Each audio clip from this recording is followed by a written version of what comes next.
tired cliches of the tech world. This year's phone is what last year's phone should have been.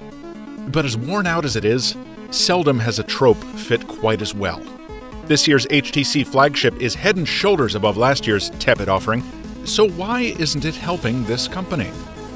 I'm Michael Fisher, and this is the Mr. Mobile review of the best Android you're not buying, the HTC 10. A word about my time with the 10. I've carried it far longer than the week I usually spend with the review device. In fact, I've been using it since just after its release in May, over a month before the first ever Mr. Mobile video went live. For a while, I've flirted with the idea of splitting business and personal phones, and the 10 was always my preferred sidekick for getting things done. Why? Because for all the other things you can say about it, the essential truth of the 10 is that it's an all-around terrific everyday phone. Part of that is specific to my line of work. Periscope and Facebook Live and Snapchat are how I talk to you guys behind the scenes, and the 10's optically stabilized front-facing camera makes it perfect for shooting that kind of stuff. Also, you might have noticed that my reviews usually touch on how well a phone handles in one hand. That's because whenever I'm out doing something, I'm usually carrying a tripod or a bag or another device, so I often have only one hand to spare. The 10 strikes the perfect balance between a screen big enough to see what you're doing and a casing small enough to let you manipulate it single-handed. And while your thumb is darting all around the screen, the software has no trouble keeping up. Even after 3.5 months, with 116 apps on board and no resets to its name, my review unit still flies. The 10 is the phone I'd recommend to someone who doesn't give a damn about specs or cutesy features because he or she is too busy trying to get things done. The 10 gets things done. And yes, it does have its drawbacks. HTC's decision to remove its trademark front-firing speakers is understandable. It makes room for a fingerprint sensor, among other things. But I hate it. Every time I fire up Netflix and have to cup my hand around the woofer on the bottom to make it sound right, every time I take a call on the speakerphone and realize only the bottom port is actually doing the work, I long for yesterday's HTCs with their big, brassy grills flanking the screen.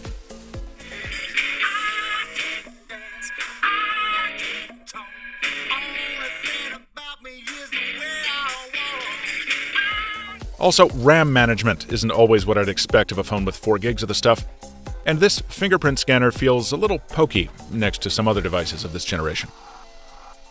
But most of those are nitpicks, and they're easy to forget when I pick up the 10 and feel that reassuring aluminum unibody, that lock button with its aggressive texturing and clicky feedback, the mass of the 3000 mAh power pack that usually gets me through a day, if I'm careful. And the camera. Well, look, it's still not the best one out there, but it's also not the worst. That sounds like a cop-out until you remember that last year's HTC camera was one of the worst. I used the 10 to shoot much of the behind-the-scenes stuff leading up to the Mr. Mobile launch, and I never got one complaint about the shooter I was using. Let me shut up for a few seconds so you can see for yourself.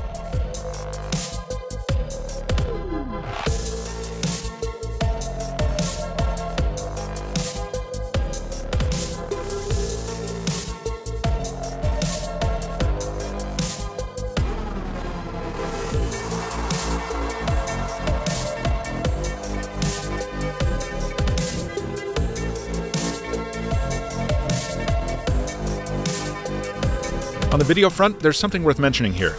The 10 can record in 4K, and when you toggle the high-res audio, that sound will be recorded in FLAC format. That means it's lossless, basically perfect audio, and it does sound incredible. Sadly, I need to take my word on that because the resulting videos are packaged in the MKV format, which introduces a whole host of complications if you want to edit those files without compromising quality. That's a little techier than I usually like to get, so this is all very well explained in a video by Jerome Ortega, which I'll link in the description below. Point is, the 10 has more capabilities than you'll probably need on the video side, and the sound quality will amaze you. Finally, the 10 finishes strong on the day-to-day details. A micro SD card slot for all that 4K video, Quick Charge 3.0 for some of the fastest top-ups around, clear voice calls with ample noise cancellation, and a discrete DAC for the music lovers out there. That stands for Digital to Analog Converter, and it, along with the headphone amplifier, makes sounds sound better. HTC's been okay keeping up with Android security updates too, and it offers a hell of a warranty package. As you can see from my unit, the 10 can take some pretty serious drops on concrete without shattering. But if you do manage to demolish that display within the first year, HTC will replace your phone for free. The same deal with water damage. So with all those thumbs ups for the 10, why don't more people seem to be buying it? Well, first, in a word, Galaxy. As usual, Samsung has sucked all the air out of the room with its marketing this year, and for the first time, it's also built a few phones that live up to the hype. The Galaxy S7 has wireless charging, a brighter display, water resistance, and a better camera, and it can even be had for cheaper. That's the 10's real Achilles heel. HTC built a great phone for 2016, but it priced it like it's still 2013. This is the age of OnePlus, Alcatel, Honor. Phones with solid specs and pretty nice reviews that you can pick up for $400. Do I prefer the HTC 10 to those? Absolutely. But the existence of those cheaper phones, coupled with the added features of Samsung's higher end, are a 1-2 punch that's tough to get past unless you're a die-hard HTC fan. That's a shame, because it means a lot of people out there are missing out on owning a fantastic smartphone. But it's also just one of many mean realities of this ultra-competitive market.